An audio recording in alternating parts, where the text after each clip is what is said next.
araw pala mga bes, maglalalaki ako. Walang makakapigil sa kalandian ko. Nakarating na pala kami dyan mga bes at kailangan kong magtanggap na lalaki mga bes kasi baka bugbugin nila ako. Sayang aking beauty case, wala na kayong pambato sa binibining Pilipinas. Sinimulan na pala namin magluto habang hinihintay namin yung ibang kasama namin kasi nga maglalaro daw kami. Natumot. Ang bula. Nagluto nga pala kami ng sisig, pansit, bengbeng, hotdog ni John King, one day old, pork chop, tsaka kilawin.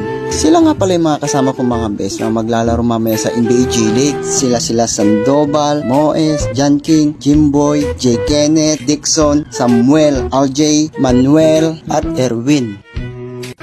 Saking may dala ng bola, dinidribble, pinasa kay Reyes, kumuha ng duelo, nag-iisip ng magandang plano, dinidribble, sumagasa, kumuha ng duelo, nice one, assist, pass to, kalaban, yeah. Na-steal ni Lebron, pinasa ang bola, kaso na-steal again ni Stephen Curry, Dixon Curry, yan, na shot, pop shot, tara shot. Siyempre, dito tayo sa pampagana ng buhay, vitamins gin. Tapos na rin pala sila maglaro dyan mga best, kaya kumain na kami, pagkatapos namin kumain, nagkwentuhan, uminom, tapos nagkwentuhan ulit. Kasama nga pala dyan mga bes, yung mga karibal ko. Charisi nga pala yung mga commanderes ng aking mga boylet. Group pick, syempre nasa gitna ang Reyna.